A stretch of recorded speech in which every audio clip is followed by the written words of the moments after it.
মাত্র ৫ ম্যাচ খেলেই ILT20 লিগে সবাইকে ছাড়িয়ে গেছেন মুস্তাফিজুর রহমান, যেখানে তার চেয়ে বেশি ম্যাচ খেলার সুযোগ পেয়েও পিছিয়ে আছেন স্যাম কারেন, ডেভিড উইলির মতো তারকারা। টুর্নামেন্টে ১ ওভার হ্যাটট্রিক সহ এখন অবধি সবচেয়ে নজর কাড়া পারফরমেন্স করেছেন দ্য ফিচ। ILT20 লিগে সবাইকে ছাড়িয়ে তার এমন রাজত্ব নিয়ে বাকিটা জানবো রিপোর্টে।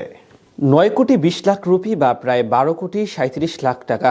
আইপিএল তো বটেই, ফ্র্যাঞ্চাইজি টুর্নামেন্টে বাংলাদেশি ক্রিকেটার হিসেবে সবচেয়ে বেশি পারিশ্রমিকের বিনিময়ে ২০২৬ আইপিএল খেলতে যাবেন মুস্তাফিজুর রহমান। নিলাম থেকে এমন চড়া দামে তাকে স্কোয়াডে ভিড়িয়েছে শাহরুখ খানের মালিকানাধীন ফ্র্যাঞ্চাইজি কলকাতা নাইট রাইডার্স। এখান থেকে বোঝা যায় বর্তমানে ক্রিকেট দুনিয়ায় কতটা সমীহের চোখে বিবেচনা করা হয় দ্য ফিজের নাম। এর প্রমাণ অবশ্য দিয়ে যাচ্ছেন চলমান ILT20 লিগে। নিজের অভিষেক আসরেই দুর্দান্ত বোলিং করে সবার মন জয় করে নিয়েছেন বাঁহাতি এই পেসার। এমনকি দুবাই ক্যাপিটালসের জার্সি গায়ে মাত্র ৫ ম্যাচ খেলে ছাড়িয়ে গেছেন টুর্নামেন্টের সব সেরা সেরা বোলারদের। ওভার প্রতি রান খরচ বা বোলিং গড় এসবের দিক থেকেও ফিজ আছেন শীর্ষদের কাতারে। ২০২৫ সালে T20 ফরম্যাটে সবচেয়ে বেশি ম্যাচ খেলেছেন মুস্তাফিজ, আর এই বছরই বল হাতে সবচেয়ে বেশি সফল ছিলেন এই পেসার। জাতীয় দল হোক আর ফ্র্যাঞ্চাইজি টুর্নামেন্ট, সব জায়গায় বল হাতে ছিলেন সফল, যার সুবাদে প্রথমবারের মতো খেলতে যান ILT20 লিগে, যেখানে নিজের প্রথম ম্যাচে মাঠে নামেন শক্তিশালী গলফ জায়ান্টের বিপক্ষে। সেখানে ৪ ওভারে মাত্র ২৬ রান দিয়ে নেন জোড়া উইকেট।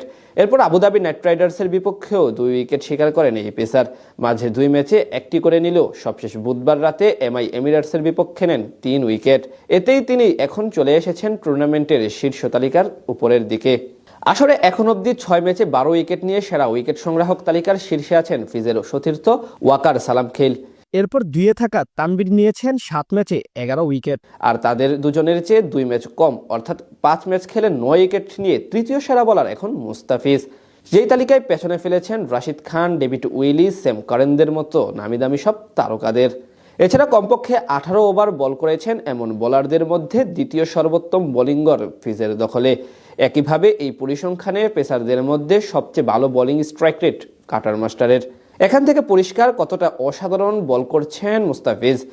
এমনকি গত ম্যাচে শক্তিশালী MI এমিরেটসের সাথে ডেথ ওভারে বল করতে এসে দলকে উপহার দেন একটি ওভার হ্যাটট্রিকের। এমন নজরকাড়া পারফরমেন্সের কারণেই তিনি এখন সবাইকে ছাড়িয়ে শীর্ষ ৩-এ। এমনকি সবার নয়নের মধ্যমণিও বনে গেছেন দ্য কাটার মাস্টার। শুধু পরিসংখ্যান নয়, মুস্তাফিজের বোলিংয়ের মাঝে আছে এক ধরনের শিল্প।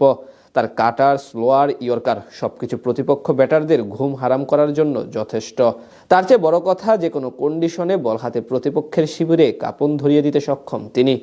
আর ফিজের এমন গড়, ইকোনমি রেট ও উইকেট শিকার করার সামর্থ্য, এসবই বলে দেয় তিনি শুধু বাংলাদেশ না, বিশ্ব ক্রিকেটের এক অন্যতম রত্ন।